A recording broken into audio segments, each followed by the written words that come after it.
That's the news at this hour. Now back to your early morning DJ, Barney Carson. Thanks very much, John. Good morning again, Florida. For those brave souls who are awake at this hour, a few sounds to ease into the day.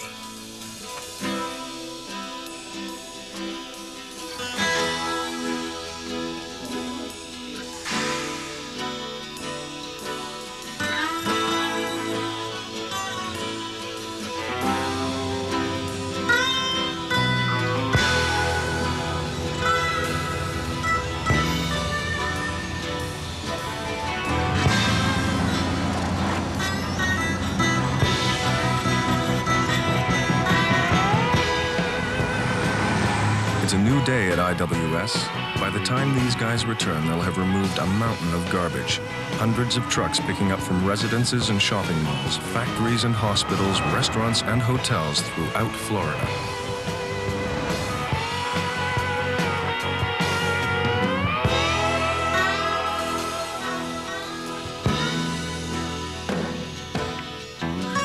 Wherever you find people, you'll always find waste. It's a non-stop production line.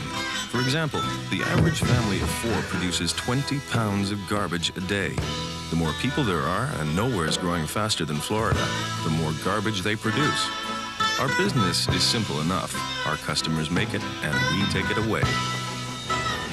15 years ago, we were a 2-truck outfit. Since then, we've gone from nowhere to number 2 in Florida, and in the process become part of the UK-based Attwoods group. Yet, we're still as ambitious for growth as ever. Getting the best performance from equipment and people is what our business is all about. Part of the formula is having the right equipment for the job. This crew, for example, can handle more than 1,000 pickups a day.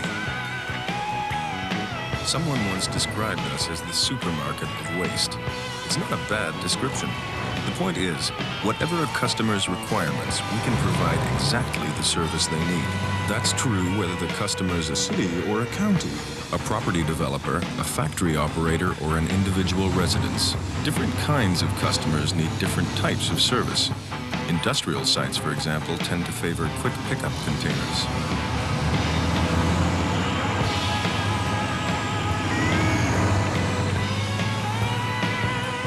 Shopping malls, on the other hand, are often best served by a compactor unit, which can squeeze in many times its own volume of garbage.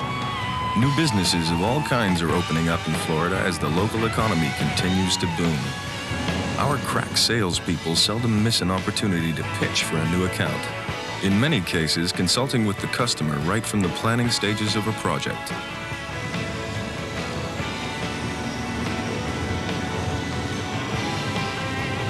A big slice of our business comes from city authorities, more and more of which are recognizing the benefits of contracting out to private operators. Our approach is always to deliver whatever services the city wants, no matter how unusual the route.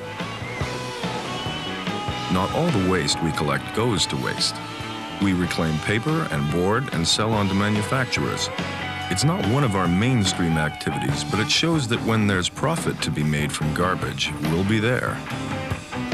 Each of our facilities functions as a business in its own right, under the watchful eye of head office. We reckon it's the way to stay close to the marketplace. Operations staff make sure the routes run like clockwork. The computer system keeps a tight check on credit control and profitability. And customer care teams respond to inquiries on the spot. We pride ourselves on running a lean machine. Our expansion in the past and in the future is a combination of organic growth and acquisition. Most times, the companies we buy get absorbed into IWS, benefiting from the economies of scale.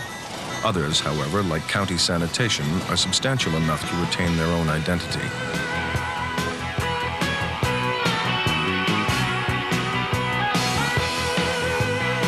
It all adds up to a tightly managed operation that's like Florida itself, growing fast and looking good.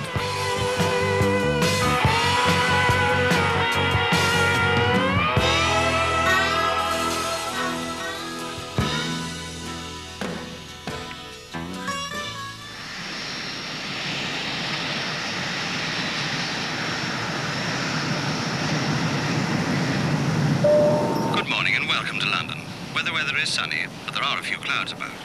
We'll be disembarking shortly, but in the meantime, I'd like to thank you for flying with us.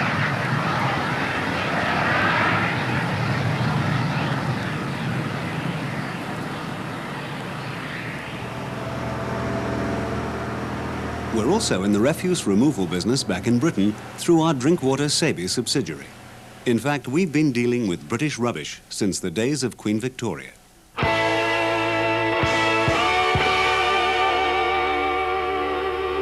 It means that we speak the same language as our American colleagues, in terms of business anyway. We arrived in the waste management industry through a somewhat different route to IWS. You could say we got in at the ground level. We're one of southern Britain's leading producers of sand, gravel and stone. These basic raw materials are extracted at several quarries that we own and operate.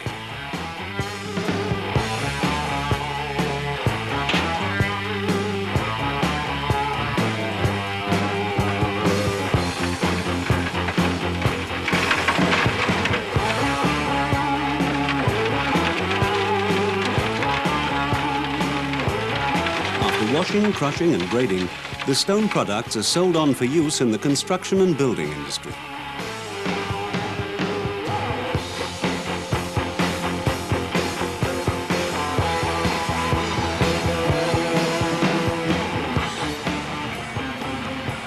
The thousands of tons of sand we produce each year also goes to the same destination.